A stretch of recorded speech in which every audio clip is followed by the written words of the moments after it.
আসসালামু আলাইকুম বিয়ার, সবাই কেমন আছেন? আশা করি ভালো আছেন। আমিও আছি ভালো, তবে তেমন একটা ভালো না। হাতের ব্যথায় খুব বেশি কষ্ট হইতেছে কয়েকটা দিন ধরে। সবাই দোয়া করবেন যাতে তাড়াতাড়ি সুস্থ হয়ে যায়। শরীর তেমন একটা ভালো নেই, খুব বেশি শরীর খারাপ লাগতেছে। তারপর আছে একটু শেয়ার হলাম আপনাদের সাথে ভিডিওটা। তাতে আসলে তেমন কিছু সাংসারিক কোনো কাজ শেয়ার করতেছি না। তো আছে মেয়েকে নিয়ে গেলাম ড্রয়িং ক্লাসে। আসলে প্রাকৃতিক সময়টা অনেক ভালো লাগে, দৃশ্যটা আমার অনেক সুন্দর লাগে। আর ঋতুটা আমার অনেক ভালো লাগে, যখন একটু প্রাকৃতির সাথে সময় কাটানো আর কি। যাই হোক, একটু এক এক করে একটু একটু করে ঘুরে নিলাম মেয়েকে নিয়ে। আসলে জায়গাটা অনেক সুন্দর, ভালো লাগে, অনেকগুলো গাছপালা। আসলে একটা বৃক্ষ লাগালে ওখানে অনেক যত্ন করতে হয়, তেমনি আমাদের বাচ্চাদেরকে তাদেরকে হাতে কলমে সব কিছু শেখাতে হয়। তা না হলে একটা বাচ্চাকে কখনো প্রতিষ্ঠিত করা যায় না।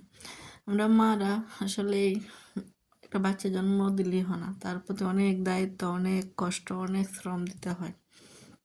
তার শারীরিকভাবে অনেক অসুস্থ, এখনও বিছানাতে শুয়ে রয়েছি, ভালো লাগতেছে না।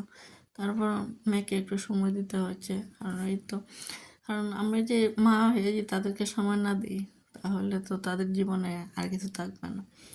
তো যতটুকু পারি ততটুকু মেয়েকে সময় দেওয়ার চেষ্টা করি, আর বাকিটা উপরওয়ালাই জানেন ভালো কী হবে। তো আমার যতটুকু সামর্থ্য, আমার যতটুকু ধৈর্য শক্তি আল্লাহ দিয়েছেন, ততটুকু আমি করি। তো দোয়া করবেন যাতে আমার ধৈর্য শক্তিটা আল্লাহ অনেক বাড়াইয়ে দেন। আমি আর কিছু চাই না, আল্লাহ একটা জিনিস আছে, আল্লাহ আমার এমন ধৈর্য শক্তি দিতে যাতে আমি অনেক কিছু, অনেক দূর, অনেক কিছু করতে পারি। আমার যেন আর কিছু চাওয়া নেই আল্লাহর কাছে। একটা চাওয়া সুস্থতা। আসলে সুস্থতা হয়েছে আল্লাহর নিয়ামত। শারীরিকভাবে অসুস্থ হলে বোঝা যায় কতটুকু কষ্টের। গাছগুলো আসলে অনেক ভালো লাগছিলো, তাই একটু ভিডিও করে আপনাদেরকে শেয়ার করলাম। তেমন কিছু ভিডিও শেয়ার করবো না। এই তো মেয়ের ক্লাস শুরু হলো। তো আজকে ক্লাস ছিল বেগুন আর ব্যাট আর বল। তো মেয়ে আঁকলো ফাইনালি। এই তো তেমন একটা সুন্দর হয়নি, আবার ড্রয়িং করতে আসলে সুন্দর। তো ভালো থাকুন ভিউয়ার্স, আসসালামু আলাইকুম। আমার জন্য দোয়া করুন।